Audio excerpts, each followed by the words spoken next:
けさが追い詰める言葉が見つからないこ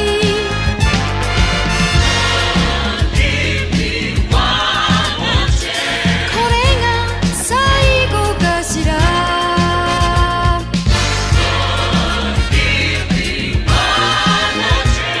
どうにかしたいの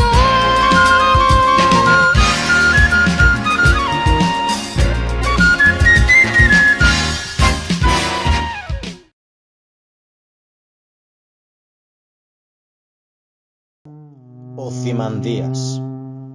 Vi a un viajero de tierras muy lejanas. Hay dos piernas, me dijo, en el desierto. Son de piedra y sin tronco. Un rostro yerto.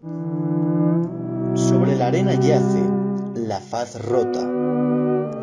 El frío de estos labios de tirano refleja la pasión y ha trascendido al que pudo tallarla con su mano. Hay algo escrito en este pedestal. Soy Ozymandias, el gran rey. Mirad mi obra, hombres de poder. Despertad. La ruina es de un náufrago colosal.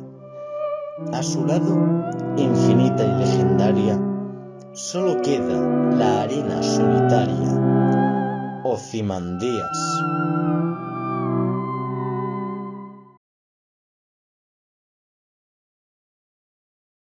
Buenos días, soy el señor Puzzle y hoy os voy a explicar qué es el conlang o las conlangs. Respuesta rápida: un idioma inventado para la comunidad de gente que los inventa. O sea, imagina miles de personas inventando idiomas y explicándoles al público. Si puedes soportar un concepto tan friki, quédate que te explico la respuesta larga. Por cierto, dale like, comenta lo que te dé la gana y suscríbete. ¿Para qué? No sé. Es lo que todos dicen, ni siquiera sé qué es un like. Por cierto, si os preguntáis por qué este vídeo es hablado y no animado, es porque 1. Quería probar algo nuevo y 2. Estoy en un proyecto de animación que tardará mucho. Así que aprovechando, hago estos vídeos. Se cree que la lengua ficticia más antigua es la lengua de signos albanesa. No es en sí algo creado por diversión, sino para comunicarse realmente, como cuando las comunidades nativoamericanas crean su propio lenguaje de señas para entenderse entre sus diferentes etnias y tribus a la llegada de los ingleses y franceses, o por parte del silbo-gomero, idioma creado por los guanches, los nativos de las Islas Canarias para comunicarse entre ellos y usados a día de hoy por los españoles de la zona.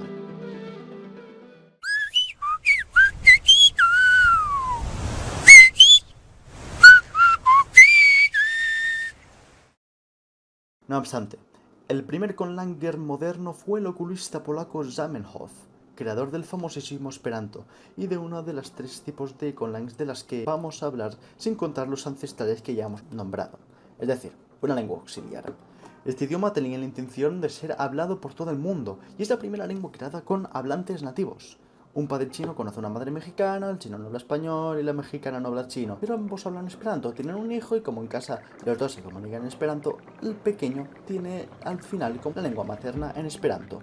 Esto ha ocurrido con muchos otros casos, no es el único, no os flipéis. El problema de esta lengua es que, al ser la primera de su tipo, no tenía ejemplos de anteriores y no era de muy buena calidad. Además, tomaba de referencia sobre todo idiomas europeos, por lo que no era tan accesible para asiáticos o demás países sin lenguas europeas. Debido a esto, se han intentado rehacer mejores versiones, pero no han tenido tanta difusión y pese a esto, aún hay gente que sigue hablando esta lengua. No obstante, hay una que pese a no tener hablantes nativos aún, está ganándose terreno al esperanto por no ser tan eurocentrista. Este es el Tokipona. Sin excepciones que compliquen la lengua, es aún más fácil y mejor según bastantes personas. Aparte de estas dos lenguas están por ejemplo el interlingua, un idioma con la misma finalidad que el esperanto pero con las lenguas latinas o romances, como quieras llamarlas. Hay una versión de esto mismo con las eslavas. Algo semejante a este tipo de idiomas serían las lenguas criollas, dos lenguas que se juntan en una sola y que acaban siendo las lenguas principales de miles o millones de personas, como el criollo haitiano o el criollo chabacano. Ojo, no confundir una lengua criolla con una lengua pidgin. Estas están hechas única y exclusivamente para comerciar y entenderse así un poco mejor. Esto antes de la idea de una lengua franca fuera del imperio franco-germánico. ejemplos de este son el vasco irlandés o el spanglish. Fuera de las 6 lenguas usadas para un uso real, tenemos las 100% ficticias, ambientadas en la fantasía. Aquí se hospedan las famosas lenguas Klingon o Dothraki, pero hay usuarios de internet que las crean para sus propios mundos. Solo hace falta ir a Reddit y buscar el subreddit de los conlangs para toparte con una comunidad entera hablando de lenguas ficticias con sus mundos. En YouTube mismo te puedes topar con vídeos muy interesantes de gente explicando sus lenguas y mundos. Tú solo pon en el buscador Showcase Conlang y te toparás con vídeos muy buenos como el Okolowok o el Tiriani, disculpad la pronunciación. Te advierto que algunas de estas lenguas solo son inglés modificado. Y aquí va otro tema, casi toda la comunidad conlang es anglosajona, a causa de que si ya es complicado con gusto vaya de una comunidad lingüística a otra, imagínate si esta comunidad está basada en crear lenguas aparte, un lío.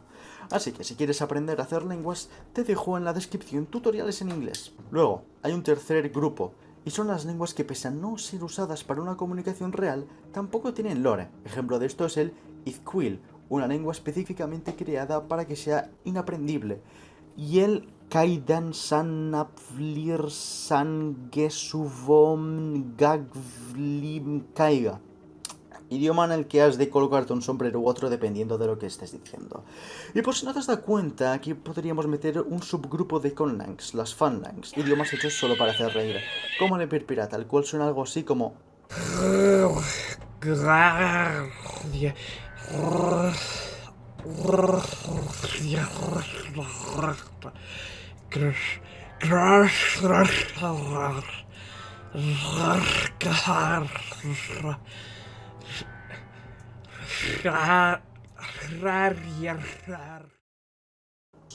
No hace falta que os explique por qué es sarcástico, ¿no?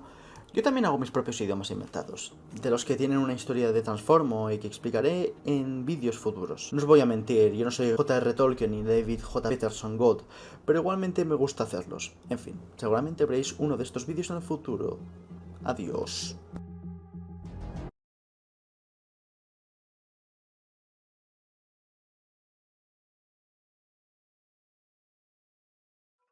Buenas, juventud, a mi canal, señor Puzzle. Antes de que te pregunte qué es un Showcase Conlang, te recomiendo visitar mi anterior vídeo, en el que explico qué son las conlangs y mucho más. Así que obviando que desde ahora ya has visto este vídeo, tal y como os prometí en mi anterior vídeo, hoy os voy a mostrar a uno de mis idiomas ficticios, es decir, el axolotl. Y si os preguntáis por qué tiene el nombre de este animal, sépase que aparte de hacerle homenaje a mi animal favorito, es también porque tiene 2 de los 3 fonemas que yo considero más representativos en mi idioma, xotl y el otro que no aparece, ch. Os advierto que esta no es mi mejor lengua, siendo yo una persona poco experimentada de momento. Esta fue la primera lengua que hice que me tomé en serio y tras su inicio ya le he tenido que hacer 2 o 3 cambios. Quién sabe, a lo mejor cuando consiga más experiencia hago Axolotl 2, pero de momento os presento esta versión primitiva. Pero antes, lore. La cultura Axolotl, según las leyendas, vinieron de otro mundo, el Kanachik-Lichak, mundo amarillo en Axolotl. Desde un portal del norte de la isla de Nobis se podía acceder a él, pero nadie lo hacía, sobre todo porque los Axolotl guardaban su entrada con recelo y porque de todas formas no había nada interesante ahí, ni tierras ni nada. Además, la poca gente no Axolotl que entraba volvía enloquecida, según testigos. De alguna manera, eso explicaba por qué los Axolotl tenían un comportamiento tan errático y extraño, por no hablar de que cualquiera que tuviese ni siquiera una pizca de sangre Axolotl heredaría poderes como la levitación, la telequinesis y el control de emociones, por lo que fueron grandes guerreros, quienes llegaron incluso a conquistar parte del continente, pero no llegaron a mucho ya que la magia de este era aún más poderosa con la capacidad de manipular las leyes físicas, y con eso nadie gana. Sea como fuere, hasta que el mago Macrabel, quien en un viaje de peregrinación por todo el mundo acabó por llegar al territorio Axolotl, el primer mago en llegar a esta región, según lo que iría describiendo los siguientes 1050 años que le quedaban de vida, se percató de un poder maligno proveniente del portal, así que con su magia lo cerró. Esto hizo que quien no fuera un Axolotl puro de sangre no heredaría el poder Axolotl, cosa que se cree que designó quiénes serían los poderosos, es decir, quienes eran Axolotl puros. Esto condujo a la caída de su imperio y a una enorme xenofobia. Finalmente esta lengua se fragmentó en 2 idiomas, el Axolotl puro y una derivante, el Chotla, de quienes conquistaron el territorio independiente de Chotla, en el norte de todo. Hoy nos vamos a centrar en Axolotl puro, y cómo no hacerlo con sus sonidos. Las consonantes pulmonares son P, B, T, D, d, k, g, ma, na, ña, ra, v, s, z, sh, ha, la, ya, f, j, ch, tl.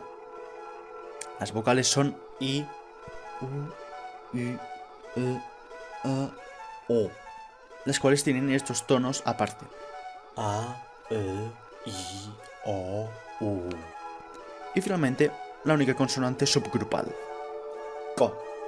Hay una manera muy eficiente de aprenderse el alfabeto Ashroth que ellos mismos trajeron presuntamente de su Kanachiklichak, un juego de niños llamado la Ashroth Homichi, o la semilla del Ashroth, un juego parecido a la rayuela pero con letras. Estas que tienen diéresis en la latinización del idioma son para designar que antes hubo una letra a continuación de la vocal, que desapareció. Normalmente es una L, pero también pueden ser una N. Antes estas vocales se nasalizaban con la N o la L, pero ahora no hay diferencia entre unas u otras, como el acento circunflejo en el francés. Lo único que no se puede escribir aparte de tres vocales juntas contando el ch y el tl como una sola, es de no poner la B y la P juntas ni al revés, solo una P o una B. Lo mismo con la T y la D, solo se admite una D más fuerte que la D, pero menos que la T entre ellas dos, es decir, una D. Ahora vamos a por las personas en las que no habría femenino o masculino, solo plural y singular con las diferentes personas. El imperativo se indica con otro término justo después que deriva por persona y número al igual que el posesivo. Pero estos dos nunca se encuentran ya que el posesivo va siempre tras el objeto y el imperativo tras el verbo siempre separados por un apóstrofe. Términos que no lo hacen serían las flexiones de número de tipo 1 y 2. El plural, femenino y masculino, son las del tipo 1 y las del tipo 2 son la procedencia en el que el ch va antes del nombre y al final el sh. Las demás dos sí que son siempre atrás, con el término que determina que el verbo / adjetivo es habitual, usando normalmente para especificar un trabajo o una afición, como matar, que es chishim o chishimtosh, asesino, que no es lo mismo que matador de animales en una granja para comer. Finalmente está el de acción, y es que si la acción no va dirigida a nadie, cosa que explicaremos luego, se usa el tetl. Por ejemplo, yo grito, en general, no le gritas a nadie en particular, o el alucina, respecto a las alucinaciones y tal, no como cuando lo estás flipando. No estás alucinando por rabia. Ahora, las conjugaciones o lo que yo he llamado conjugación de dirección de verbo, es decir, aquí no solo conjugas para saber quién hace la acción, sino quién va dirigida. Si es en tercera persona, luego se especifica el nombre de a quién se lo estás diciendo. El único verbo que no necesita de este tipo de conjugación es el verbo ser / estar, que en esta lengua es lo mismo, pero nos vamos a referir solo como verbo ser. Si un adjetivo no lleva el verbo ser, antes no es un adjetivo. Por ejemplo, si dices solo muerte, es la muerte en sí, pero si colocas estar muerto, es muerto y ya. Es por eso que si repasamos los adjetivos veremos cosas raras como sí o no, que a la hora de ponerle el verbo ser serán afirmativo o negativo, no confundir con inexistente de nada. Los números también son una cosa curiosa, y es que se cuenta de 20 en 20 en femenino y de 21 a 20 a 20 en 20 en masculino. Esto ya que el miembro viril se contaba como un dedo. Ir de 21 en 21 era muy complejo a la hora de compararlo con el femenino. Por lo que las únicas diferencias es de 20-21 a 40-41 a 60-41, etc. Es fácil para los Ashroth hacer operaciones matemáticas con 3, ya que 1 es tet, 2 es tetet, 3 es tetetet, y pasados los 3 tet, trit, y tritet, y tritetet, y tritetetet, y luego tritrit, y luego tritritet, tritritetet, tritritetet, tritritritet, tritritetet, tritritetet. Después de los trit, pues lo mismo con trut, y lo mismo hasta llegar a yet, que sería 20, y después otros 20 que serían wet, 60 wet, etcétera, etcétera, etcétera. Luego está el caso de las preguntas, que en la latinización el símbolo de interrogación se coloca antes y no después, y esto no es como si se leyera de derecha a izquierda, aquí también es de izquierda a derecha. Las preguntas también son una cosa interesante, ya que primero se arma la oración y al final se especifica qué quieres saber. Por ejemplo, pasó en la clase, y luego el qué, y la respuesta sería que la gente gritaba mucho.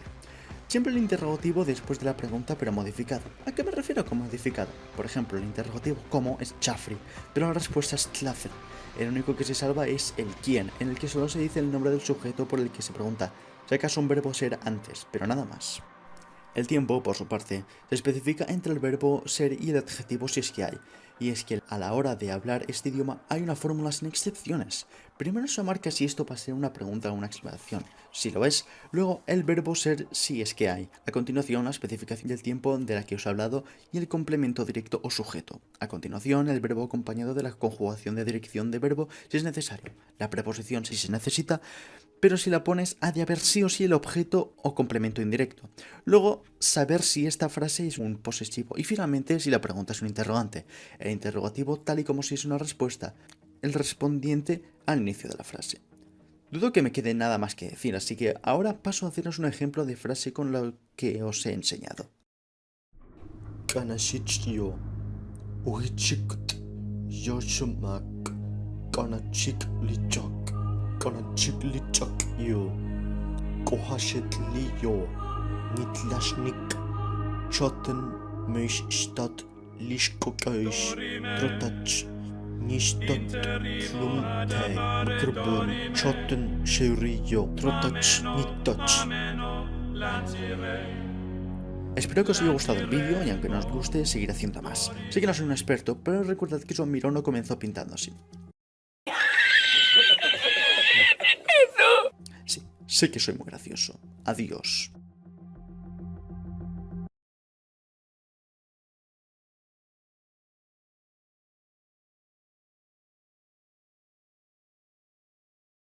Buenas juventud a mi canal, señor Puzzle.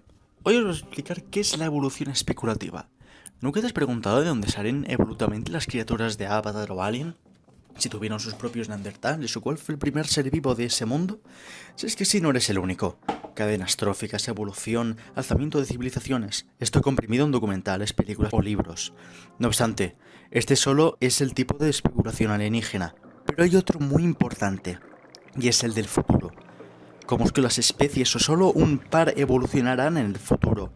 Esto es lo que se intenta explicar en Afterman, el cual no creo que sea el de mejor calidad que hay, ya que en muchas ocasiones tan solo cogen la cara y color de un animal para intercambiar el cuerpo de otro, colgándose demasiado de la evolución convergente que sufrieron los murciélagos, las aves y demás. Mismo medio, mismo equivalente orgánico. Así que te recomendaría mejor el libro que está disponible en internet de Serena, el cual sigue siendo un poco pasado de ácido, pero igual está trabajado. Respecto a trabajos que hablen de otros mundos con fauna de cero, Seas of Polynesia, no está mal, al igual que el Planet of Snayat, pero hay otro tipo de evolución especulativa, la de los humanos en el futuro. Obviamente iba a estar aquí. Hemos visto lo que hemos avanzado estos 100.000 años de existencia, como todos los humanos éramos así a toda esta diversidad. Imagínate lo que seremos en millones de años. Esto es lo que se explora en Man After Man, pero de nuevo, demasiado surrealista. Surrealismo que es justificado en el Tomorrows, ya que pasamos de esto a esto. Hay una explicación racional, no es todo tan exagerado, es el creador del Planet of Snayat. La verdad es que este tema no es tan complejo como el de las conlangs, que expliqué en mi anterior vídeo. Un vídeo seguramente más largo de lo que vaya a acabar siendo este.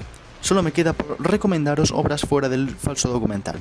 La saga de películas a concluir de Avatar podría seros interesante, al igual que el videojuego de Subnautica. Pronto se estrenará la nueva película de Disney, Mundo Extraño, que según el tráiler creo que esto de la biología especulativa, otro nombre para esto, será algo notable. También me gusta que hayan cambiado de estilo de arte por una vez.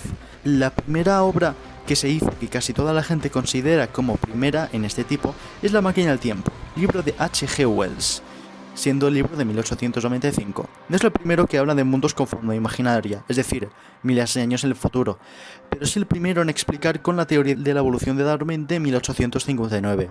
En el futuro puede que publique un vídeo con mi propio proyecto de evolución especulativa, pero aquí sí que soy un novato 200%, así que no será algo muy complejo. Os dejo aquí abajo el que considero que es el mejor canal de YouTube sobre evolución especulativa. Dicho esto, a dormir.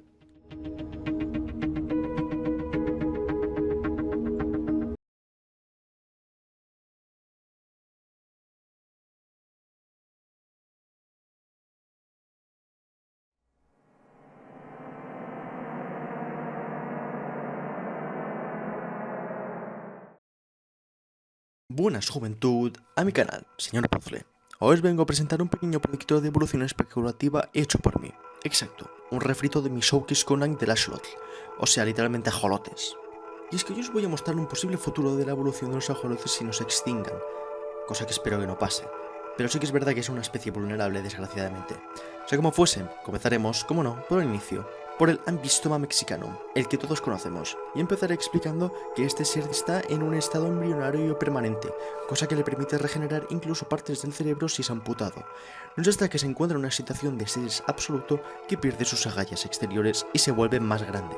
Los ajolotes rosas, amarillos o incluso azules son en realidad ajolotes albinos, una mutación que se ha intensificado con su domesticación, así que en las ilustraciones que os mostraré no serán todas rosas. No soy científico, no estudio ciencias, me interesa el tema, sí, pero por si acaso diré que este microproyecto no pretende ser 200% realista. Si hay algún término que he usado mal, hacedmelo saber en los comentarios si sabéis de verdad con amabilidad, a la que me la palabra tonto baneado. Así que ahora comencemos. En mi futuro alternativo, este ajolote se dividiría en dos especies. Comenzaremos por el Rex ambystoma, o el ajolote rey.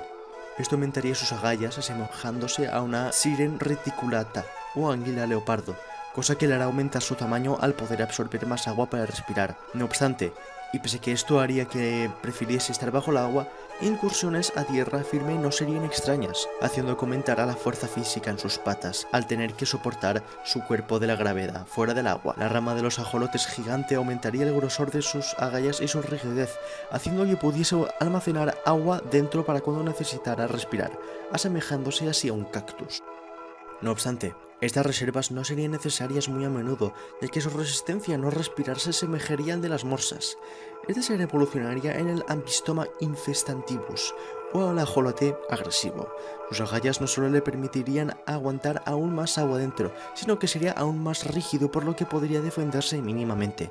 Eventualmente, con el aumento de tiempo fuera, aumentaría su fuerza en las piernas para cuando evolucionase al Ambystoma erectus, o el ajolote erguido. Su crecimiento de las patas sería sobre todo por parte de las traseras, ya que ahora podrían alzarse temporalmente sobre dos patas para mirar más arriba y ver si algún depredador o presa están cerca. Y es que ahora su lugar de caza favorito ya no sería el agua con crustáceos, larvas o babosas, sino por parte de insectos y algún mamífero pequeño fuera del agua. Usa su cola como soporte para cuando está levantado, convirtiéndolo en un trípode, pero cabe resaltar que está inclinada a un costado, haciendo que se impulse para avanzar lateralmente a una altísima velocidad, pudiendo correr casi tanto como un guepardo para su tamaño, no literalmente lo mismo que un guepardo. También podemos ver que sus agallas se han endurecido aún más y que han aumentado de grosor, haciendo que solo pase el agua para recargar agua, si no, viven en la tierra.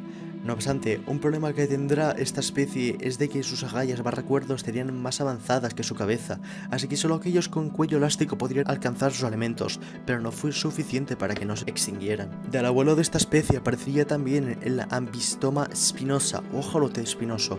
La rigidez de sus agallas serviría para agudizarlas y convertirlas en púas, para así no ser devorado o mordido por el cuello, pero el problema que tendría su antepasado sobre su joroba no le permitiría competir contra sus parientes, Ambystoma infestantibus y Ambystoma erectus, para ver por encima de la maleza, por lo que acabaría extinguiéndose de hambre al no alimentarse de animales acuáticos. Tuvo que haberse quedado en sus charcos. No obstante, el rey Ambystoma no solo evolucionó en el Ambystoma giant, sino también lo hizo en el Ambystoma nided o ajolote lustroso. Este se quedó en el agua, aumentando sus branquias, las cuales ya salían, y aumentando más su tamaño y musculatura de sus patas para aguantar más su peso incluso en el agua. No obstante, lo que no sabía y que le beneficiaría en el futuro serían sus branquias, las cuales harían parecer más grandes e intimidatorios, ahuyentando a sus depredadores, cosa que cuando evolucionó al Ambystoma flos, o la flor ajolote, se usó para competir con otros machos por las hembras, quienes siguieron teniendo las mismas branquias que los machos, y que seguía siendo beneficioso para respirar. No obstante, debido a que ellas no tenían por qué lucirse excesivamente con ellos, en promedio no crecían tanto. Pero un cataclismo llegó, debido a que las placas de Cocos, la norteamericana y la pacífica convergían en la costa este de lo que hoy llamamos México. Un gigantesco terremoto partió el país en dos, abriendo un ancho río salino, casi un mar, que al nacer mató a millones. Las condiciones respiratorias para los Ambystoma flos, quienes vivían en ríos cercanos a esta brecha como los demás ajolotes, entonces fue peor. Al tener ahora un gigantesco mar y con el efecto invernadero que provocaba ciertas erupciones volcánicas, los rayos UVA, VP y VC se quedaron más en la atmósfera, obligando a las branquias a quedarse negras para no quemarse tanto y el organismo entero empequeñecerse, ya que como la vida había disminuido en su región, la comida estaba igual, así que tuvieron que adaptarse y saciarse con menos. Pero esto, junto con que ahora las hembras ya no estaban tan interesadas en los apagados colores varoniles, condenó a la especie por falta de individuos. Más suerte tuvo la otra rama de los Ambystoma mexicanum, es decir, los Ambystoma aqua o los ajolotes acuáticos. Ya desde un inicio se sumergieron en el agua abandonando progresivamente las orillas. Para ser más acuadinámicos, sus agallas ahora estarían pegadas a sus costados y sus palmas se palmearon, además de que su cola se volvió más parecida a una aleta con sus nuevas membranas. Algunos de estos ajolotes se acercaron a las costas oceánicas haciendo que se adaptara más a la sal marina un poco más, mejorando la palmeación de sus patas. Se tuvieron que tornar grises ya que así, desde arriba se confundiría con el fondo marino y para abajo con el cielo, la misma estrategia que usan hoy en día ballenas, atunes y tiburones, camuflaje puro. No obstante, ya que el río de esa zona aún era poco profundo, no necesitaron tornarse tan grises. Esto fue trabajo para uno de sus descendientes, el Ambystoma delphinus o ajolote delfín, el cual, al entrarse aún más al agua, no solo se tuvo que adaptar más a la sal, sino que se tornó aún más gris y aún más acuadinámico, mejorando sus aletas dorsales y homogeneizando el tejido de sus ahora aletas como la de las ballenas y las tortugas. También, copiado de las tortugas marinas, se deformó un pico para desgarrar mejor la carne. No obstante, no ha evolucionado lo suficiente las aletas para hacerlas más aguadinámicas, cosa que lo volvió lento para las presas y los depredadores. Su hermano evolutivo tuvo más suerte, el Ambystoma balena o ballena ajolote se mantuvo en el mismo hábitat que su antepasado Ambystoma platinum, lugar en el que creció aún más que su hermano y adquirió una dieta más omnívora. No tuvo la necesidad de ir más rápido, cosa que le dio más tiempo para hacerlo y así evolucionar en el Ambystoma flumen, que se adentraría de nuevo en los ríos y volvería a la dieta totalmente carnívora de sus antepasados cazando más agresivamente. No obstante, se extendió con el cataclismo que acabó con la rama de los Rex Ambystoma. Más suerte tuvo su hermano evolutivo, el Ambystoma marine o el ajolote marino, quien se adentró en el mar alimentándose ahora única y exclusivamente de plancton y microalgas, porque no se esforzó en ser tan acuadinámico, siendo ahora más grande. Tuvo menos peligros que su tío evolutivo Ambystoma delphinus, y aunque los tuviera, su gran capacidad de reproducción no le obligó a tener que evolucionar durante mucho tiempo. Apenas sufrió por el cataclismo, se deshizo de los lunares dorsales, pero será aún menos perceptible por posibles depredadores desde arriba. Si este grupo no te pareció exitoso, escucha ahora que hablaré de la rama de los Ambystoma piscis o peces ajolote. Sustituiría sus lunares por líneas y disminuiría su tamaño para adentrarse en bancos de peces ajolote. Tal y como hacen los bancos de peces de la vida real para confundir a los tiburones, sus líneas tienen la misma cualidades prácticas que las cebras, y que al girar en multitud confunden aún más a los depredadores, haciendo que no sepan dónde terminan y empieza un pez ajolote. Además de que así se identificarían unos de otros. Retrocederían en el proyecto de palmeación de palmas posteriores para girar brazos, y así poder agarrar objetos, mientras que las patas de atrás servirían para impulsarse al palmearse aún más. Para su hijo evolutivo, veremos que las rayas se habrán intensificado y se habrán hecho aún más notorias.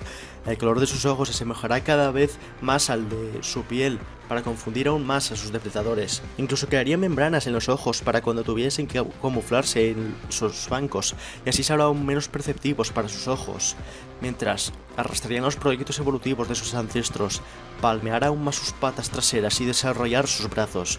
El problema ahora era que sus patas traseras ya apenas eran útiles, así que ahora pasó a moverse con los brazos. Su siguiente evolución se fragmentaría en dos. La primera sería la del Ambystoma bicolor o ajolote bicolor. Aumentaría su tamaño y abandonaría los bancos, moviendo todas sus líneas para arriba y así camuflarse tal y como lo hicieron sus primos evolutivos Ambystoma delphinus o Ambystoma balena. Además de tornar sus brazos retráctiles y así alcanzar a sus presas más rápidamente tal y como lo hacen los tiburones duendes o sus antepasados Ambystoma mexicanum con la lengua. No obstante, acabaron por extinguirse a causa de depredadores y la pérdida de capacidad de superregeneración, no de adición al temor. Al ya perder su estado maduro y teniendo ahora un estado embrionario solo en el huevo, es decir, el estado embrionario actual pasaría a ser el maduro y el de dentro del huevo el único embrionario. Perdería su regeneración. Su hermano, como es costumbre, tuvo más suerte, el Ambystoma profundus, quien, al ocurrir el cataclismo, las aguas del nuevo mar mexicano se hicieron muy profundas, atrayendo plancton y demás organismos, lugar en el que se internó y en el que entabló una relación simbiótica con bacterias bioluminiscentes, y así poder seguir con su misma estrategia de bancos abisales. Este nuevo lugar fue tan bueno para las criaturas que se hospedaron ahí que evolucionó en 3 especies. Comenzaremos con el Ambystoma claro o el ajolote luminoso, quien tornó sus bacterias a un tono más bien azulado en dirección a su boca, atrayendo a presas tal y como hacen en la actualidad los peces linterna y los peces demonio. También podemos ver que sus manos cambiaron de sentido, esto para poder atrapar a sus presas y la luz de su boca no es suficiente para atraerla y así llevársela a la boca con un solo movimiento. El otro sería el Ambystoma invisibilis, o ajolote invisible. Su nombre se debe a que, como la mayoría de seres de los abismos no ven la luz roja, se tornaría igual de imperceptible que una roca en la oscuridad absoluta para la mayoría de seres del abismo, pero no para él mismo, iluminando su camino y sin necesidad de unos ojos y pupilas tan grandes. Finalmente tendríamos el Ambystoma alba o ajolote blanco, el cual viviría entre rocas, por lo que tendría aún menos luz y tendría que hacerse más pequeño además de albino, ya que no necesitaría melanina. Sus brazos se aplanarían y ensancharían para volverlas en aletas y así avanzar con impulsos más rápidamente. Las bacterias luminiscentes se quedarían en su boca para que cuando tuviera hambre la abriese y así atraer presas. También a la hora de huir de algún depredador podría expulsarlas por el recto, especialmente aquellas que pese a estar muertas brillan, para así confundir al depredador y servir al cuerpo por una última vez. Espero que el vídeo os haya gustado. Me tomé alguna libertad para hacer estas evoluciones más interesantes y espero que haya servido. Si veo que este vídeo tiene apoyo, cosa que para mis estándares son 10 likes, haré una segunda parte hablando de cómo sigue. Ahora vete a estudiar.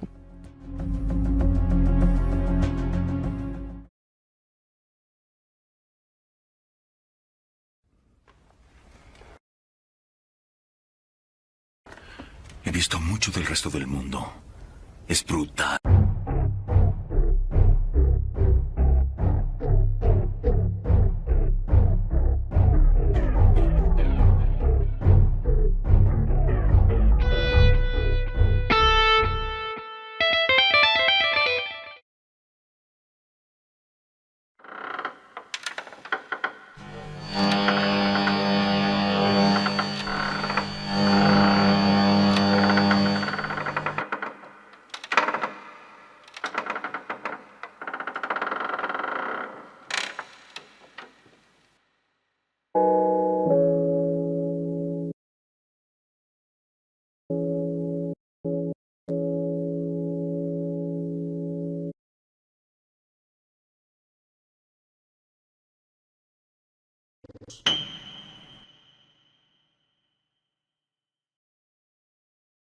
No voy a explicar qué es un showcase ni un conlang.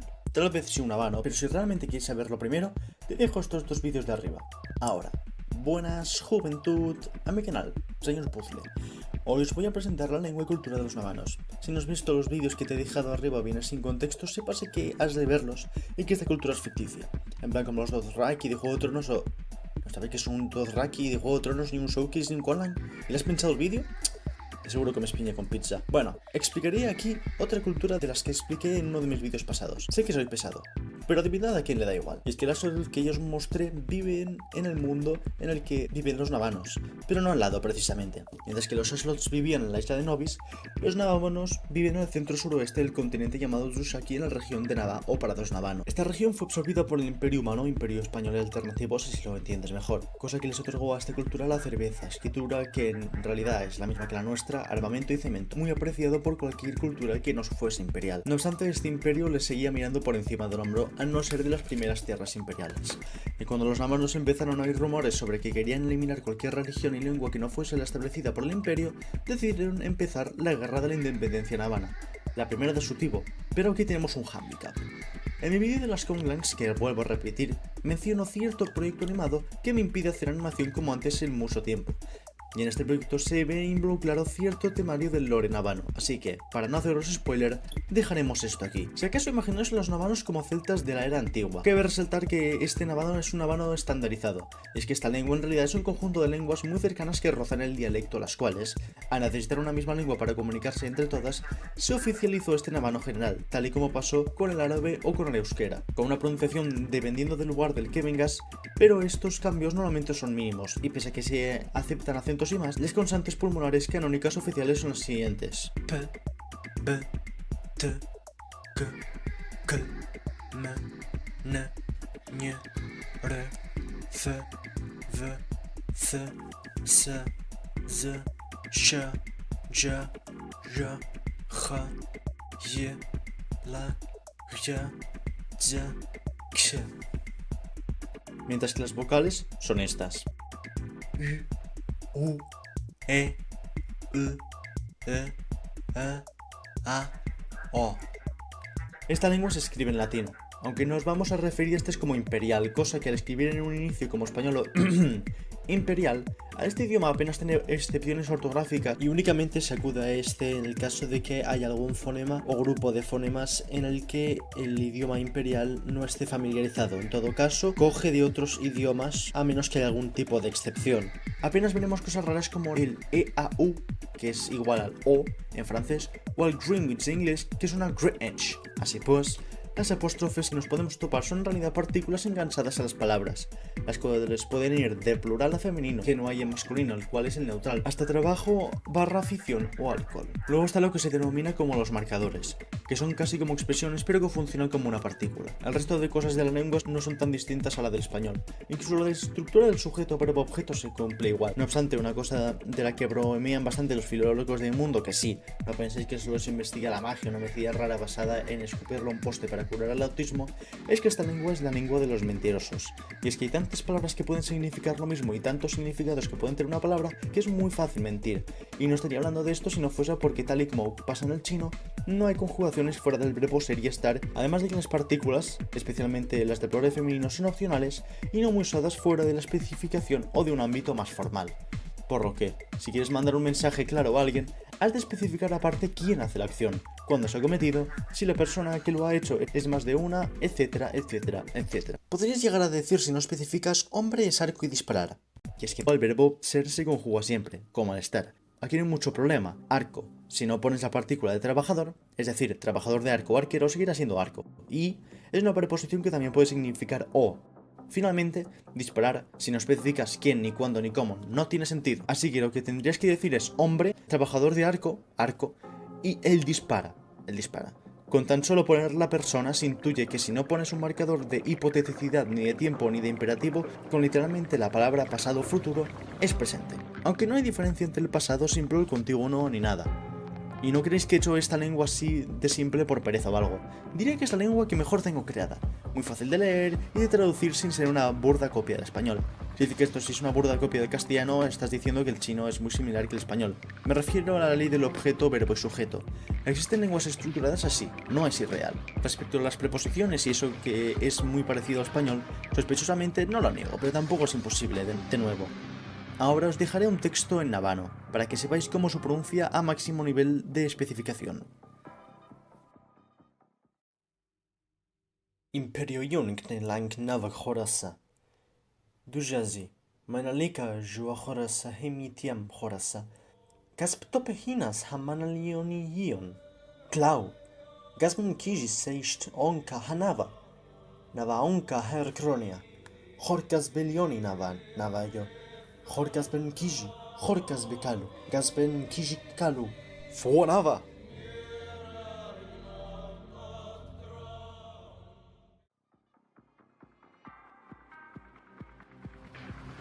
Espero que os haya gustado el vídeo. Poco a poco veréis que las conlangs que creé serán un poco mejores que las anteriores, pero estoy bastante satisfecho por el momento.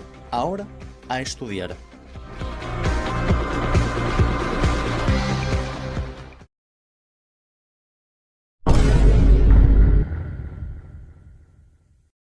Sí, solo 2 personas me lo han pedido, pero para mí es suficiente. Buenas, juventud. ¿Qué tal, señor Puzzle? Si no sabes lo que es la poliología especulativa, te dejo estos 2 vídeos arriba. Advierto que el vídeo de evolución especulativa sobre los ajolotes podría ser importante para que entendáis un poco mejor ya que transcurre en el mismo mundo. Si no tienes tiempo de verlo o si el mal audio del vídeo de evolución especulativa en general no te deja entender nada, es el creador del Planet of Snaiad. Sépase que se trata de un proceso en el que uno se imagina el proceso evolutivo de una especie que directamente el ecosistema entero de un planeta. En este caso, hablaremos sobre la evolución de cierto insecto. No obstante, decir voy a inventarme el futuro de los insectos es algo extraño. Primero porque hay muchos, y cuando digo muchos es demasiado. Así que me conformaré con una sola especie. Y escogí mi favorito, el Lichanus cervus, o escarabajo ciervo volador. Comenzaremos con lo básico. Esta especie, la única que hoy en día es real, habita en las zonas más boscosas de casi toda Europa. En este vídeo hablaré solo de los que viven en Europa. Soy consciente que hay otros en otras partes del mundo, pero no quiero complicar mucho este vídeo. Esta especie tiene el dimorfismo sexual muy acentuado, es decir, que entre machos y hembras hay mucha diferencia física. Como muchas de las especies con la cabeza decorada, si se le puede llamar así, es no solo para defenderse, sino también para competir contra otros machos de su propia especie y lucirse delante de las hembras, quienes no tendrían estas protuberancias. la mayor diferencia. Eventualmente, como casi todo escarabajo, tendría un proceso larvario. Europa es uno de los continentes que más verá cambios por el cambio climático, por lo que poco a poco los bosques en los que vivían irán menguando. De esta manera, los escarabajos que vivían al occidente del continente encontrarán una medida de supervivencia distinta a la del oriental. Comenzaremos con la rama Occidenscrabeus, o escarabajo ciervo occidental, quienes menguarían de tamaño, tal y como ocurre en ciertos animales que menguan al llegar a una isla, proceso que se llama enanismo insular o enanismo isleño, en este caso, con la reducción de los bosques por sequías y fuego. Las finas patas de estas criaturas, al mismo tiempo, menguarían aún más rápido que el resto de su cuerpo, escondiéndose en el exoesqueleto que recubrirían el antebrazo, quienes se convertirían en el equivalente de sus patas. Una de las dos primeras especies en hacerlo sería el Occidenscrabeus temerarius, o escarabajo ciervo temerario, quien, al ser más pequeño y así más accesible para los depredadores, debería no solo aumentar su tamaño, sino que también mejorar su vuelo para huir, volverse más aerodinámico al volar y ampliar sus alas. Pero eso no sería suficiente como para que los depredadores no fuesen a por ellos, por lo que cabrían por extinguirse no solo por eso, sino que también por tener la mayoría de su población en la península ibérica, el primer lugar en acabar sin árboles por completo. Su hermano evolutivo, como es costumbre, el Occidenscrabeus pavum, o el escarabajo ciervo bravo, tuvo más suerte. En vez de huir, optó por atacar y con una mandíbula más fuerte incluso que la de su más grande antepasado, escarabajo ciervo volador europeo común, pese a ser más pequeño, logró defenderse relativamente bien de sus enemigos. También cerraría sus dientes más, para poder hacer más daño. Incluso la hembra haría eso y menguaría evolutivamente más despacio que el macho, asemejándose cada vez más al tamaño de su contraparte, mostrando una baja de dimorfismo sexual.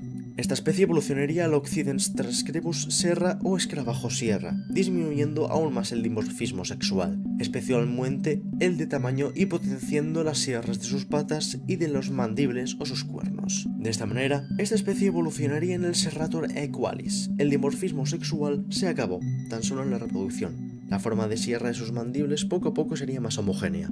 Volviendo al inicio, el escarabajo ciervo original, en Europa oriental, evolucionó al Orienscrabeus o escarabajo ciervo oriental. Adoptaría un tono más negro para protegerse de los rayos UVA, y no disminuiría su tamaño. Al refugiarse en las montañas más altas del Báltico, el calor tardaría más en ser un problema para ellos. Su próxima evolución acabaría por tornarse completamente negra. La hembra perdería fuerza en sus patas y el macho al revés. La hembra sería buscado por el macho, y ella lo aceptaría o lo rechazaría. Si acepta, subiría a los lomos del macho, quien renunciaría a volar de nuevo, y la transportaría, la protegería y la proveería. Como su nombre indica, Orienscrabeus terrestris o escarabajo ciervo terrestre, a la hora de vivir en montañas y en muchos casos sin árboles, reforzaría sus patas para andar únicamente en tierra. El caso de simbiosis entre machos y hembras sería semejante al de Ceratioideus, el macho volviéndose un parásito para la hembra, aunque aquí del revés y menos exagerado. La hembra, de hecho, disminuyó aún más de tamaño para poder molestar menos al macho. Es más, incluso algunos machos pueden pasar de la hembra si ven que esto les supondrá demasiado peso, aunque en la mayoría de casos no es así, ya que rendirse solo por peso le quitaría atractividad, siendo ocasiones solo cuando el macho es muy pequeño y la hembra muy grande, casi en casos de mutaciones genéticas como enanismo o gigantismo. De esta manera, el macho aumentaría aún más su tamaño, y la hembra lo disminuiría, además de achaparrarse para ocupar menos espacio. Las patas del macho, ahora, estarían más recubiertas de exoesqueleto para proteger su musculatura, mientras que la hembra aumentaría sus antenas para poder estar más segura del poderío del macho. Y es que si el macho muere, ella también lo hará con él, aunque también está el riesgo del que el macho abandone a la hembra, cosa que también la condenaría. Ella se volvería aún más dependiente de él. Si otro macho la encontrase, tendría suerte, pero es más probable que muera de hambre o por algún depredador. Igualmente, estos dos casos solo ocurren en un promedio de un 25%. Es alto, pero no acabaría con ellos demasiado pronto. Poco a poco, la humanidad aprendería no solo a controlarse ellos mismos respecto a sus emisiones de carbono, sino también a controlar el clima mediante drones que desprenderían descargas eléctricas y así hacer llover. La tecnología hoy en día implementada en un estado primitivo en Dubái. Así pues, esta rama de escarabajos, junto con cierto maremoto producido por cierto terremoto que partió a México en dos que explico en mi anterior vídeo de evolución especulativa, inundó la costa occidental del norte de África, la costa portuguesa, el mar Cantábrico y un poco de las islas británicas. Esto hidrotó enormemente estas regiones y pese que debido a los tsunamis hubo daños y que a causa de los volcanes hubo un efecto invernadero leve, las tierras de Europa occidental volvieron a ser fértiles, haciendo que las especies en estos lugares, incluida la de los escarabajos ciervo, prosperasen. El Mediterráneo se secó por maneras naturales. Al cerrarse el estrecho de Gibraltar por movimientos tectónicos e inevitables, drenados también el Mar Negro y Caspio, el norte de África y el sur de Europa quedaron unidos por un desierto salino. Todo esto condujo a que una ramificación de los Orientrascrebus terrestris diera paso a los Orientrascrebus desertus, quienes pasaron de los montes bálticos al desierto mediterráneo, cambiando de color, y las hembras dejarían de ser tan dependientes de los machos. Ellas tuvieron también que defenderse de los nuevos depredadores del norte de África que llegaron al desierto. Entre los escarabajos cierto-desérticos y los escarabajos sierra igualada hubieron tantos cruces en la sabana que antes fue la costa mediterránea europea que prácticamente podríamos hablar de una nueva especie. El escarabajo sierra desértico, y pese a que tal y como pasa con las mulas no eran fértiles y en muchos casos ni nacían, su número se volvió enorme al estar adaptados tanto a los nacientes bosques europeos tanto al desierto mediterráneo. Estos se extenderían también por el norte de África y al resto de Europa, todos nacidos de una pequeña sabana. Eso sería todo. Si alguien tiene alguna otra propuesta o algo que corregirme con amabilidad a los otros baneados, si es que eso se puede hacer en YouTube, decidlo en los comentarios. Ahora, a tirar la basura. Buenas, juventud, a mi canal, señor Puzzle. Hoy os vengo a presentar otro showcase con Lang. Ya me he hartado de hacer la coña de id a ver mis vídeos o eres un imbécil para que la gente tenga contexto y más visitas. Así que os lo diré directamente. Id a ver mis vídeos o eres un imbécil. No, hombre, no voy a insultar a mi audiencia. Pero velo si no tienes contexto. Suponiendo que ya los has visto, o os da igual no entender nada, simplemente no tenéis tiempo, advierto que el concepto de este idioma no es mío, sino del libro El Antris del escritor estadounidense Brandon Sanderson, El Fjordell. Y es que, al leer este libro, hubo algo que me chirrió al ser el primero de fantasía épica que me leí, y era la falta de una lengua para esta cultura, o más bien, el Imperio Fjordell. Cierto es que se hace mención de esta, y de diversos conceptos como Grudge o Wyrm, incluso escenas en las que se habla en esta. No obstante, en el libro solo se nos dice empezaron a hablar en Fjordell y como cualquier otra conversación del libro. Y me pregunto cómo sonaría esta. Así que he hecho lo que me imagino que podría ser. Desconozco si el escritor ya tiene una ficha de este idioma, pero no la incluye en el libro porque así se vendía menos. Aunque creo que es más bien que no tuvo tiempo, y es que si te imaginas un escritor de fantasía épica como George R. Martin, es decir, que tarda medio milenio en escribir una sola página, estás equivocado con él, ya que este te sacó en un verano 3 ladrillos. Y sí, eso ocurrió, de verdad. No es broma. De esta manera, creo que no tiene ni tiempo y tal vez el conocimiento ni las ganas de hacer uno. No pretendo equiparar el nivel de su obra con esto. No soy un experto y seguramente 2 semanas después de publicar este vídeo descubra que todo este tiempo sí que hubo un idioma Fjordell. O tal vez vienes de un futuro en el que el Antris el anime ya se ha hecho y Peterson God ya le ha hecho un mejor con Lang del que yo le podría haber hecho. Pero en fin, de momento me refugiaré en mi fantasía y aquí os presento mi fan con Lang o fanang del Fjordell. Primero va lo primero. Los fonemas. Las consonantes son T, D, K, K, G, M, R, R, F, V, C, S, Z, Sh, J, J, H, L, J. Y las vocales son I, U, E, O, A. También les he hecho un alfabeto. Y la verdad, me imagino a Openon en el continente en el que están, espero no confundirme con el del norte, con el Magreb o el norte de África. No sé por qué. Tal vez porque la población afro, si se puede llamar así, a la gente de Duladen, o el desierto de más al sur. Tal vez por el estado islámico medieval religioso que se expandió por el Magreb, tal y como ocurrió con el Fjordell. Bueno, ese otro religioso era más bien del imperio ficticio, pero bueno, debido a esto, cogí un poco de la estética del alfabeto árabe. Y aunque del árabe solo tengo una letra maciga, ni árabe, aunque la cogí del alfabeto íbero, mira qué casualidad que no hacen el mismo ruido, un poco de esta otra y las ondulaciones, esto es debido a que el Arser Canon, el del libro, es decir, en donde se explica un poco del lore de cada libro del universo literario en el que le haré vídeo, se explica que el alfabeto areleno, o sea la cultura protagonista de esta novela, se escribe de manera fonética, como el castellano. ¿Y qué tiene que ver eso? Os preguntaréis. Pues veréis. Quería que estos dos alfabetos, haré un vídeo para otras lenguas del Cosmere si no se me adelanta Peterson, tuvieron la misma raíz pero que tuvieron diferencias como el latino y el cirílico o el árabe con el arameo, semejantes en un 30 o 20%, así que lo he tenido que hacer así. Para conjugar esta lengua, le añadiría lo que yo llamo bloque especificador, es decir, una palabra entre el complemento directo y el complemento indirecto, o ya directamente el complemento directo si es un interrogante, en donde el verbo va después, en el que se especifica el tiempo y variantes, pasividad o actividad de la frase, y si la frase es real o una negación en este orden. No obstante, hay otros marcadores fuera del bloque, el de los objetos, en el que se designa el género y número de este. Por otra parte, se especifica el inicio de la frase y no hay distinción de género y número. Volvamos un segundo a los marcadores de los objetos. Para determinar la pluralidad de este, el marcador se pone antes, y para la feminidad, al final, para que no se toquen. ¿Por qué no se deben tocar entre ellos? Dos marcadores fuera del bloque no han de unirse. Así es como evolucionó la lengua, ¿qué quieres que te diga? Para hacer el vocabulario, cogí todas las palabras que pude del Fusordel como Witor o Dajor, y otras que interpreté que podrían venir de este idioma como Sikla o Skaze. De esta manera, con un gráfico medí en qué porcentaje se repetían estos fonemas, teniendo la KH como la J castellana o la R portuguesa, la TH como la TH inglesa o la Z castellana, y la SH como la SH inglesa o CA macigue. Hice un poquito trampas con la KH, poniéndola más de lo que se dice. ¿Por qué lo os preguntaréis? Me gusta el sonido, así de siempre. Además, como el Imperio Fusordel es como de entre muchísimas comillas los malos, quise que sonaran rudos. Y este fonema suena rudo, eventualmente. Pero sobre todo porque me gusta. Esto es más bien una excusa. Así que palabras como Horgok o Mane no han sido escogidas al azar. Como dato curioso extra, la palabra para guerra, Gonkdat, significa años sangrientos, siendo Donk año, pero en plural Gonk, y Dat sangriento. Os digo esto porque, como estoy comenzando con las conlangs, es un hito que de momento tenga etimología en una de estas lenguas. Añadiré más en el futuro, lo juro. Pero de momento os dejo este texto en Fusordel.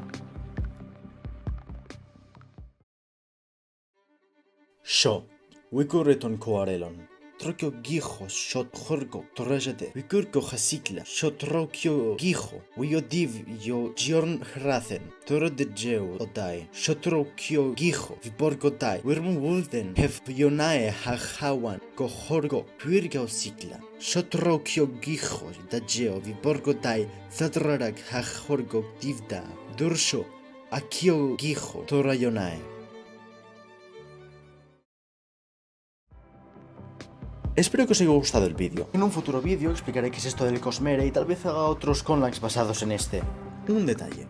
Tengo un vídeo al fin animado para Halloween. El problema es que el Halloween de este año cae en el lunes, por lo que yo personalmente preferiré publicar ese vídeo ese día, y no el viernes, por lo que la semana que viene no habrá vídeo. Para la siguiente en el lunes pero no el viernes. Y luego sí, volvemos a la normalidad. Ahora, a la ducha.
Buenas, juventud. Al canal, señor Puzzle. La verdad, los comentarios que he estado recibiendo últimamente de este vídeo, sobre todo de evolución especulativa, me están gustando bastante.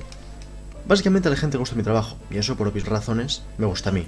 Y pese a que me gusta más hacer conlangs, erradicaría un slug de vida por mis seguidores, por lo que a partir de ahora, mis vídeos de evolución especulativa, que no me voy a detener en los conlangs y la animación, advierto, serán basados en las sugerencias que me dejéis en los comentarios.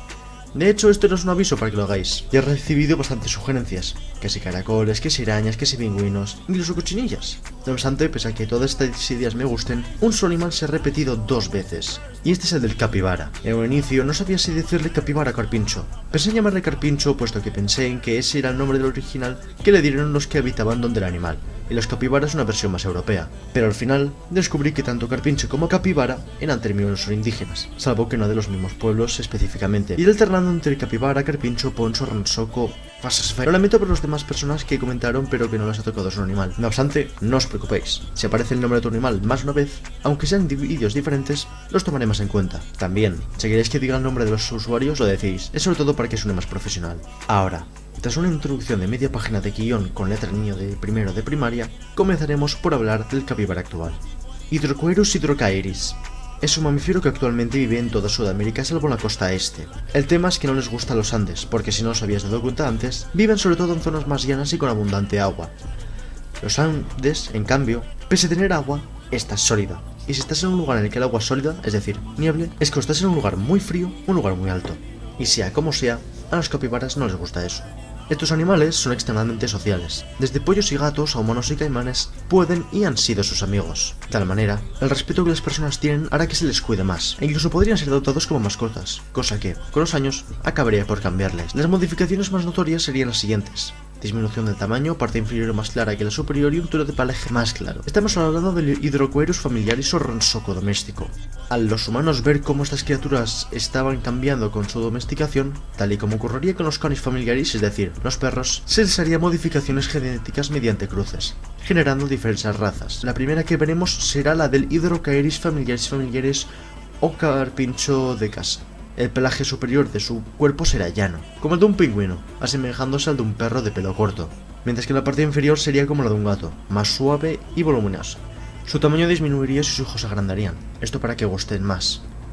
Se les acostumbraría a no estar tanto tiempo en la bañera para hacerles más accesibles a las personas que no tengan de estas. Básicamente, les convirtieron en gato. A causa de esto, no obstante, tanto gatos como perros serían sustituidos en toda América por la fiebre del capibara. Europa, Asia, África y Oceanía seguirían con los gatos y perros por el alto coste de su transporte. Pero la ahora ligeramente habitada Antártida también recibiría capibaras desde las Tierras del Fuego, salvo que para que pudiesen sobrevivir al frío, mediante cruces, se crearía una de las 3 ramificaciones del poncho doméstico, el capibara austral. Con más pelaje, su grasa aumentaría para soportar más el frío. Su versión canadiense y de Alaska también se tendrían que adaptar al frío, el capibara boreal. Esta vez, al estas regiones tener más depredadores, al contrario que sus hermanos sureños, serían más veloces para huir de depredadores y más grandes. Este último más por pura moda, unos los prefieren más grandes y otros más pequeños. La última raza de capibara doméstico será el capibara tigre, y es que, aprovechando su pelaje compacto, al final adquiriría patrones en su espalda, como un tigre, aunque su tamaño sería igual que la de su versión inicial de su especie. Luego tendríamos el Hydrocoerus dux, quienes, aparte de tener una relación con los humanos de compañía, se adiestrarían a un par para que guíaran a los ciegos tal y como lo hacen hoy en día los perros guía. A estos se les afinaría aún más los sentidos y la musculatura para andar más lejos con su humano para su siguiente evolución. Pero aparte de estos capibaras guía, tendríamos otras 2 ramificaciones. El piropiro rastreador, quien se ocuparía de buscar estupefacientes ilegales en los aeropuertos tal y como hoy en día lo hacen los perros Doberman. De hecho, se crearía el estereotipo de que estos capibara y los Doberman estaban enemistados, como Coca-Cola y Pepsi o Tom y Jerry, pero no, como dictaría su naturaleza, en paz con todos.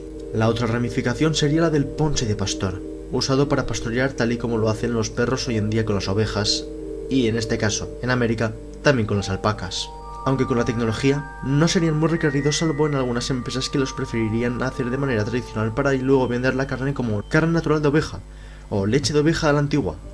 Estos ejemplares se venderían en el mercado negro en pastizal, y su contrabando sería, aparte de ilegal, infame. Por último tenemos a otra de las ramificaciones del carpincho doméstico, Hydrocoerus, a quien usarían como montura para niños de manera turística para los más adinerados, o sea, como los ponis, quienes también serían reemplazados por ellos. La siguiente generación aumentaría de tamaño para poder transportar a la persona más grandes posibles, es decir, a adultos, reemplazando al final a los caballos. Estas dos ramificaciones del Hippocoerus serían el capibara caballo rubio y el moreno, porque uno era de un tono plateado y rubio y el otro seguía siendo marrón básicamente. Pero los dos medían más o menos lo mismo, igual. La mayor diferencia entre uno y el otro es que el moreno tendría el lomo más liso, mientras que el rubio lo tendría más despeinado, molestándole a este segundo más los sillones que le coloquen a la hora de montar. No obstante, ¿qué pasó con los ponchos que no entraron en los hogares humanos? Eventualmente pronto fueron tildados de salvajes y el amor hacia ellos se redujo. Como una anécdota, se les dio de lado.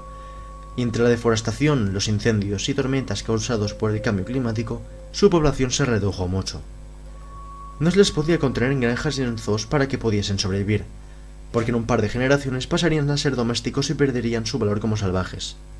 Por lo que solo los más fuertes y resistentes sobrevivieron, dividiéndose en dos maneras de afrontar estas adversidades. Igualmente, debido al calentamiento global, sus pigmentos serían aún más oscuros, también porque estaban más expuestos al sol. El primero de estos sería el del Hydrocoelus precipitem, o chigüire temerario, quien optó por aligerarse y así huir de sus depredadores y los incendios a mayor velocidad. En casos extremos, mordía con sus afilados dientes para defenderse. Los Hydrocoerus infestantibus, en cambio, optaron por un comportamiento mucho más territorial y no tan migratorio como el de sus hermanos evolutivos. Hablamos de bestias de casi 100 kilos en muy poco espacio, puro músculo, intimidadores y agresivos, olvidándose poco a poco de su afable pasado.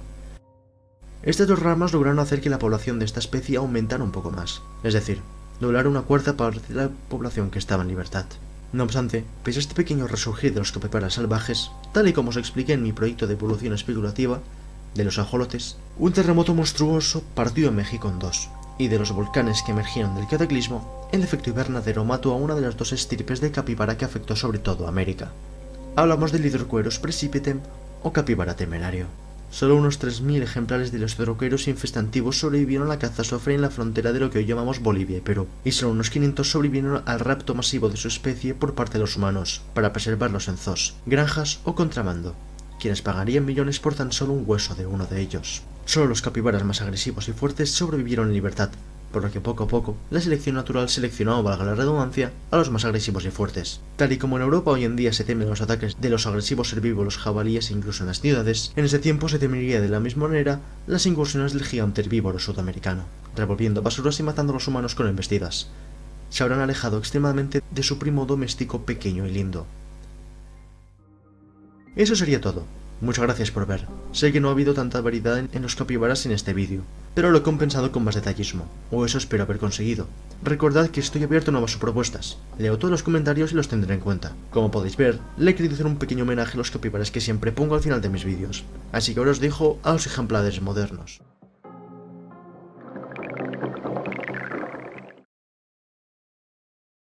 Buenas juventud, amigal, señor Puzzle. Hoy os voy a presentar el areleno, un idioma al cual inventé yo, mas no su concepto, puesto que este proviene del libro del escritor estadounidense Brandon Sanderson, el Antris, el cual está dentro de un universo literario grotescamente grande, el Cosmere. Otro idioma semejante al que os he explicado es el Fjorden, y, eventualmente, también os hablaré del areleno. Cierto es que conocemos algunos conceptos que se supone vienen de este idioma, no obstante, nunca se nos ha presentado a tal nivel de detalle como para que podamos tener una conversación completa, por lo que, tal y como ocurre con el Fjorden, le he hecho una fanlang, o sea, como un fanart, pero en vez de un dibujo, una lengua entera. De esta manera advierto que hay spoilers y, a continuación, las consonantes pulmonares. P, T, D, K, G, M, N, R, C, Sh, H, V, L, Y. Las vocales E, U, E, U, A, O. Y los tonos, los cuales solo sirven para alargar la letra si ésta se escribe dos veces seguidas y que solo ocurre con la I y la A. Las otras vocales no tienen tonos. Sobre la fonología, por otra parte, la I no he hecho que sea representada con el sonido que en la mayoría de ocasiones se representa, y esto tiene una explicación. En el capítulo extra del libro se nos muestra un personaje llamado Hoyt, quien adquirió un Seon, una esfera de luz que te obedecerá. Esta, aparentemente, pronuncia mal el nombre de Hoyt, llamándole Hoet, por lo que supuse que, si este Seon era areleno, representaría la I del nombre Hoyt anglosajón con el sonido que en su lengua estuviese más cercano, la E. y es que el equivalente de una I en este idioma es muy cerrada, por lo que el sonido más parecido a la I en areleno es la E, no la I. Dato extra: si entre una palabra y otra dos letras se repiten, estas dos palabras se unen en una sola, haciendo que estas dos letras se conviertan en una sola. Aparte de esto, este es el idioma del planeta Sel del que más vocabulario tenemos, y este es gracias a los aones, símbolos sagrados que en la mayoría de ocasiones representan objetos y que son usados en el sistema de magia de la región. No se sabe quién o quiénes les enseñaron a los aurelianos este sistema escrito a partir de símbolos. Yo teorizo que es Saona, una de los dos bastillas o semidioses que llegaron a este planeta. O sea, literalmente se llama como los símbolos. De esta manera, en el Ars Arcanum, una parte del final del libro en el que siempre se nos da información extra de este por parte de Chris, una saltamundos, o sea, que viaja entre planetas, se nos explica que la escritura aónica es fonética, como es español, pero a la hora de representar algún término que engloba a un aón, se escribe este, como en el kanji contra el hiragana o katakana japonés, más o menos. Esta es la razón por la que el Fjordell, pese a tomar ligeramente y muy ligeramente términos árabes, no hice una escritura ligada, ya que quería que estos dos alfabetos tuvieran un origen común, y a partir del alfabeto Fjordell hice el areleno. Veréis que la estética difiere, una con unos trazos más artísticos y otro más matemáticos y geométricos. A partir de los aones, o más bien, las palabras derivantes de estas, nombres propios o lugares, pudo hacer extensas tablas de lexemas, es decir, reglas a seguir a la hora de hacer una derivante de una palabra. Por ejemplo, si quieres hablar sobre la majestuosidad, te, que está en todas partes, añades el lexema de absolutidad, de, y dices tud, haciendo que el segundo país más famoso en el que se habla areleno, tud, signifique literalmente absolutamente majestuoso. Hay otros términos de gramática de los que tomé inspiración del Fjordell, casi la misma manera de diferenciar algo entre plural y singular, femenino y demás. De nuevo, dos marcadores no pueden tocarse, haciendo que haya algunos delanteros y otros traseros, y dependiendo del tipo del marcador, este va después de un verbo, adjetivo u objeto, salvo el de hipoteticidad que va siempre a la última palabra de la oración. Estos marcadores suelen ser muy comunes, ya que no es usual la opción de ambigüedades, si acaso en algunos argots. En tut es un poco más común por su ideología más liberal, no tan autoritaria como la de Arelon, pero en la alta sociedad es poco usual que haya grandes diferencias. De esta manera, el complejo sistema de bloques de marcadores Fjordell que consiste en colocarlos todos en una sola palabra para dar a entender el estado de la frase solo se usaría en las clases medianamente altas de la mayoría de los dialectos del idioma, aunque dudo que siguiese más de 300 años después. Es demasiado complejo. ¿Por qué hay tantas semejanzas con el Fjordell? Puedes preguntarte. Bueno, la semejanza entre el Fjordell y el areleno es la misma que la del castellano con el alemán. Ambas son indoeuropeas europeas, pero el castellano es latino y el alemán es germánico. De la misma manera, hay más relación entre el duladel y el areleno que entre el areleno y el Fjordell, pese que la haya en un estado más pequeño. Básicamente, si el areleno es castellano y el Fjordell es alemán, el duladel es francés. Esto no es tan descabellado. Recordemos que la religión principal de Arelon proviene del mismo lugar que la del Imperio Fjordell, por lo que no es descabellado que en el pasado fuese una. Cierto es que hubo una conversión religiosa de la religión pagana fjordellena en la crisis política un par de siglos antes del Antris, el Shukesek, pero es muy probable que esta conversión se pudiera hacer relativamente fácil con un porcentaje relativamente alto de la población rezando por el Shukesek, pasando de ser algo que me imagino un poco más laico a uno más autoritario. ¿Quién dice que la lengua no fuese algo parecido? ¿Por qué esa religión y no otra? Respecto a la segunda pregunta, porque el porcentaje de devotos era más alto. Solo hacía falta obligar al resto a seguir la costumbre de esta mayoría no gobernante. Ningún imperio cambia una religión en la que nadie cree sin ayuda externa, y en ningún momento se nos ha hablado de algo así, o al menos no seguiría en pie si perdió contra un enemigo. Y tal vez hizo lo mismo con la lengua, así que no fue algo tan artificial. Ya sé que es pura teoría para que cuadre con esta versión del areleno y el Fjordell, pero bueno, en el caso de que esta información sea mentida de manera oficial, ya los corregiré, y compararé las primeras con segundas o las terceras versiones de estos idiomas.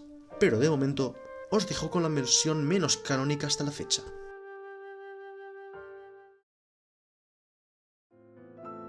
El Antris, Otoikodon, Sekaito, Lonareja Mitino, Mien, Kojeikodon, aquello sese le cole solo, que, galaquello Sekaito dorneile colonalik, Kojeyil Antrico, Sepono Hayaku, Don Keluman, Yenkusoroda, Kusaik, Kukusa, Je ne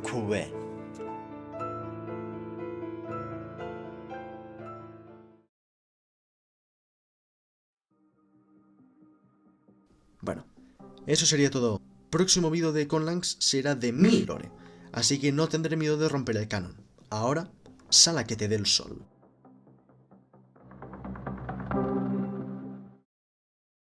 Buenas, juventud, a mi canal, señor Puzzle. Hoy os voy a presentar un poco de mundo. Para aquellos que vayan desubicados, aclaro una cosa.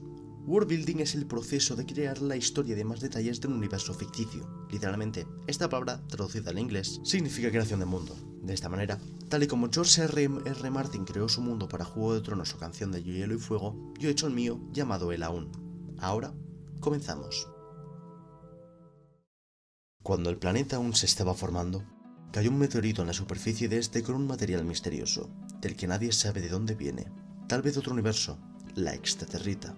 Esta estaba a una temperatura tal que, al colisionar con la calcinante tierra del infértil planeta, convirtió esta en una lava de una densidad menor incluso que la del agua, por lo que dejó una onda como la que dejas al lanzar una piedra al río. Con los años, con esta forma eterna, a lo largo de las eras, esta se llenó de agua, creando los lagos concéntricos. Esto ocurría a medida que la vida se iba desarrollando en el planeta, hasta que al final empezaron a aparecer diversas civilizaciones al mismo tiempo. Guasallamas, mozos, piñones. Pero las que nos interesan hoy son las tres razas gigantes, quienes vivían en un nivel tecnológico semejante que el de la Edad de Hielo. Los Titamamuts eran seres que solo se podrían definir como los extintos mamuts antropomorfos. Los tártaros, humanoides gigantes de un solo ojo y sin pelo. Y los arcanos, humanos gigantes. Estos tres compitieron por las tierras que hoy en día conocemos como el Meridiano, y los arcanos, en un momento dado, se tuvieron que refugiar en las islas interiores del lago concéntrico. Curiosamente, esta cultura había aprendido a usar sal como condimento, y así probaron como condimento con otras rocas que se topaban, bórax, silvina, alita, y eventualmente se toparon con los restos de extraterrita que dejó el meteorito hacía millones de años. Pero aparte de un sabor dulzón, percibieron algo más. Aquel que la ingería, fuese solo una lamida o ingerir un bloque entero, adquiriría un extraño poder. Su cabello, fuese de la etnia o edad que fuese, se tornaría blanco. Su resplandeciente aura se vería desde fuera. Y lo más importante, su escleroteca, es decir, la parte blanca del ojo, se tornaba negra, mientras que el iris se tornaba rojo. Con este nuevo aspecto, vidrieron unas nuevas características. Podrían ver la información de su alrededor, la temperatura, edad, dureza, y, al mismo tiempo, podrían modificarla. En su poder estaba desde cambiar el color de una roca, a modificar la mente de quien no tenía sus poderes, siempre y cuando no rompiesen las leyes de la física ni modificasen nada propio de otros magos. No es que hubiera un castigo, sino que simplemente no se podía. Los cambios que se daban debían darse mediante la energía mental del sujeto, la cual se consumía a medida que implementaban los trucos. No obstante, esta energía gastada era mucho menor que la que se usaba, como si el alma del sujeto tuviese la energía y el potencial y que, al salir, este potencial y energía se ampliasen inmensamente. No obstante, había un gran problema con este poder en manos de mentes mortales, y es que, si uno estaba demasiado tiempo con este poder a lo largo de su vida, podía enloquecer por la cantidad de información que recibía en tan poco, sobre todo al toparse con un ser sapiente a quien le veía todo pensamiento y memoria que había experimentado durante toda su vida. Demasiada información podía acabar muy mal. Afortunadamente, había una opción más, es que cuando este mago ya no aguantase más, podía ceder su poder a otra persona. Su cuerpo se desvanecía en polvo, pero su poder se iría a por otro, al mismo tiempo que su propia mente, convirtiéndose en una voz que le pudiese guiar dentro de la cabeza de su heredero. Incluso podría tomar control absoluto del cuerpo de su nuevo huésped y, con su mayor experiencia, sacarla de un par de apuros. Además de que, al intercambiarse control, toda herida, por extrema que fuese, se curaría al instante, cosa que se ve atribuida a la energía del alma que vendría después a sustituirle. Eventualmente, cada persona es un mundo. Había quienes nada más heredar este poder cambiaban físicamente y espiritualmente al instante, incluso sabiendo en ese momento todo lo que pensaba y entendiendo todo lo que veía al instante. Otros tardaban semanas en siquiera adquirir su máximo potencial. Este proceso podía ser acortado con la intervención de los predecesores dentro del cuerpo, pero de nuevo, cada persona era un mundo. Algunos no oían los consejos de su cabeza, otros se quedaban a medias en la adquisición de poder y nunca lograban gran cosa. Estos casos eran raros, pero no imposibles. Era normalmente cuando el cuerpo de la persona a la que se le cedía no estaba en muy buenas condiciones. De nuevo, con la historia, con la adquisición de este poder, invocaron un sello, es decir, un truco que se hace, pero no desaparece cuando se deja de pensar en él. Este consistía en bajar la gravedad del planeta lo suficiente como para que los arcanos pudiesen andar totalmente erguidos, y así evitar usar las manos para andar como hacían antes por su enorme peso. Los Citarmomuts y Tártaros también aprovecharon este regalo de sus enemigos, quienes se irían expandiendo con sus magos. De esta manera, se fundaron las Razas Unidas, una agrupación de estas dos razas que antes estaban ganando más terreno contra el resurgir del Imperio Kanakua, el cual, finalmente, conquistó el continente de Tsusaki por completo, dejando en relativa paz a los Lardos, Gashas y Quashayamas, las razas del lugar. De esta manera, un periodo de 1 millón de años. Recordemos que este imperio no tenía rival y que los Kanakuas vivían miles de años, por lo que para ellos los procesos políticos duraban décadas. Reinó con total soberbia. No obstante, hubo una maga, Isamelías, quien, por motivos desconocidos, generó lo que hoy llamamos como río espiral. Al sentir y ver este inmenso poder, y con miedo de que cayese en malas manos si es que no se había hecho antes, invocó un sello. Cada generación sería menos poderosa que la anterior, para que la magia no acabase por corromper al mundo. No obstante, hizo un error garrafal que determinaría la historia del próximo 500 000 de años. La mitad de los niños poco a poco se volverían más pequeños, débiles y menos longevos. Los Ningen. La otra mitad mantendrían su longevidad, tamaño y fuerza, pero nacerían deformes, cada vez con menos inteligencia y salvajes. Los Gentilak y Lamiak, dependiendo de si son hombres o mujeres respectivamente. Por obvios motivos, hubo disputas entre unos y otros, por motivos ideológicos identitarios, pero llegó un punto en el que los Gentilak eran demasiado estúpidos como para comprender su propia lucha, y los Ningen demasiado débiles como para poder lucharla. Seguían siendo muy longevos y fuertes en comparación de las demás razas civilizadas, en la sombra de lo que fueron. Esto fragmentó al imperio de 1 millón de años, y la lucha entre los Lamiaks y los Ningen parecía no tener fin. Tras pasar los primeros 5000 años de conflicto y llegar a un nivel tecnológico equivalente al vikingo, no como el de la antigua Kanakua, con un nivel tecnológico incluso superior que el de los reinos árabes de la Edad Media, solo una etnia Ningen pudo mantener por motivos desconocidos la fuerza, longevidad e inteligencia de los arcanos al mismo tiempo, los Braunos, por lo que poco a poco fueron conquistando todo el continente, lo que en el futuro llamarían Tsusaki, exterminando sin piedad a los pueblos Gentilak y Ningen con los que se topaban, considerándoles impuros al mismo tiempo que dejaban en paz a los reinos con sapiencia no descendientes de los arcanos. Solo 4 grupos Ningen sobrevivieron: los Kashas, quienes se refugiaron bajo la protección Gasha, búhos humanoides; los Serpes, quienes desde lo que hoy llamamos la cabeza de vaca o la zona bellota, gracias a las corrientes del mar, llegaron accidentalmente a las islas Serpe, quienes huyeron al archipiélago de Klaus; y los Pelioazules, quienes, gracias a sus más poderosos magos, lograron encerrarse en unas crisálidas indestructibles por el siguiente sello. Solo despertaremos con la desaparición de los Bravunos, y, eventualmente, tras 100.000 años de espera, por motivos que no conocemos, desaparecieron. No obstante, sus ingenios olvidados, de alguna manera, hicieron que lo que antes fueron montañas del meridiano, ahora convertidas en llanuras a causa de sus canteras, los veranos se tornasen infernalmente calientes, los inviernos cruelmente fríos, los otoños exageradamente pluviosos y las primaveras impregnadas de un polen prácticamente venenoso. No obstante, esto no hizo que dejaran de expandirse, y, mediante fundaciones de pequeñas aldeas y ciudades, quienes, de alguna manera, ahuyantaban estas extremas temperaturas, lograron contactar a los Gashas con los Pelioazules. Incluso una línea de comercio que fue expandiéndose y obligándoles a redescubrir el mundo, hasta que, tras pelearse con Gentilaks, quienes habían desarrollado algunas subespecies, pasaron del continente a otras tierras, como el continente de Sud, Nord, Nut, etc. Hubieron altercados con Serpe y Lomiland, pero no con Klaus, demasiado frío como para ser conquistable. Asip, en cambio, era habitada por enfermedades y mozos. Durante un par de miles de años, las naciones, imperios, repúblicas, feudalatos y reinos fueron yendo y viniendo, hasta que una hizo historia: el Imperio Humano, el sueño de Ernix I, quien quería que toda la humanidad viviese con una misma bandera, unos mismos dioses y una misma lengua, tal y como se hizo en el pasado con el Imperio Kanakua. Primero alzaban sus banderas e inyectaban en los habitantes su orgullo nacional, imperial, o al menos lo intentaban. Luego se implantaban su lengua, la bónica humanística, erradicando todo lo posible las autóctonas y, finalmente, convirtieron a la población en la religión politeísta Zed-Misa.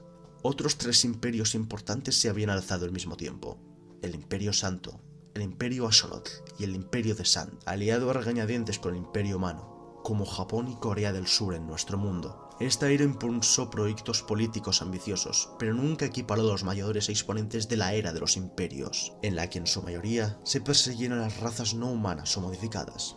Elardos, armados, magos, armadoreados, menos a los gasas, pero igual la pasaron peor que los nativos americanos, como Nassib cuando se descubrió la cura contra las enfermedades de la religión, obstruyendo la vida de los mozos, y a los nativos de Sud y North, los piñones y los glaciales respectivamente. La presión y población rival eran tal que ni con todos los magos que había en ese entonces se podría haber revertido la situación. Pese a esto, todo lo que inicia termina.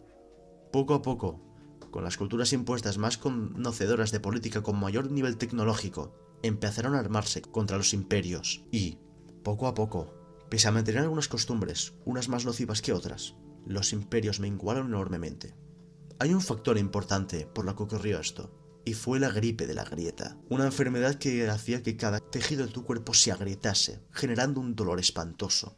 De hecho, solo sobrevivió una persona a la enfermedad, y es que la muerte en sí no se formaba por la enfermedad, sino porque la persona que haya sido afectada acabaría con su vida por el dolor. Solo sobrevivió un 50% de la población de los imperios. Esta enfermedad creó diversos problemas por la intensa densidad de población dentro de los imperios por sus megápolis, haciendo que cediesen no solo por su propio peso, sino también por la presión enemiga.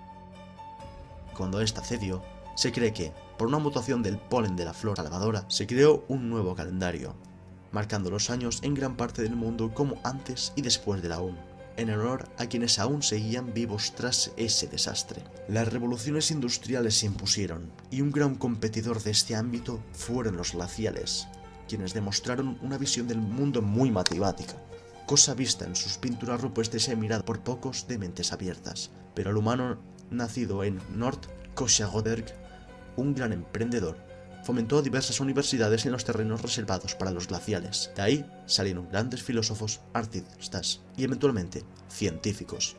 Lo que en la Tierra nos costó avanzar 200 años, en el Ainun, con la ayuda de los glaciales, solo costó 50.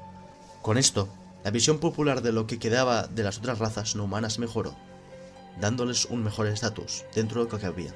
Con prejuicios, sí, pero sin masacres, o al menos no sin condenar. Los glaciales, en cambio, modificaron la extraterrita para poder ser ingerida por otras razas no humanas, cosa que antes no ocurría. Lo mejor que lograron hacer era que a cambio de que les brillasen los ojos y que sus pupilas cambiasen, solo podrían manipular las fuerzas físicas a su favor, es decir, la fuerza de la gravedad, la fuerza normal, la fuerza centrífuga, la fuerza de rozamiento, etc. No mucho, pero aceptable. Un hito que para los humanos les hubiera costado conseguir miles de años. Igualmente, no fueron a más, ya que la extraterrita ahora era muy poca, por lo que se conservó para estudios y muestra, no para uso. Los magos poco a poco se hicieron más y más exclusivos. Al salir del espacio, en cambio, descubrieron una cosa. Los braunos, junto con los Drakvarios, otro pueblo extinto, al parecer descubrieron que nunca desaparecieron, sino que fueron a una exploración interestelar. Por suerte, a los Aunes, como se les llamaría a los habitantes de la Aun, no les pasaría nada, ya que, además de ser aceptados por la mayoría de naciones interestelares, recibieron como ofrenda tecnología nueva, empezando la era galáctica. Bueno, eso sería todo. Seguramente en el futuro hago otros vídeos profundizando en ciertos conceptos de este lore. Ahora, bueno, no te voy a mandar a hacer nada.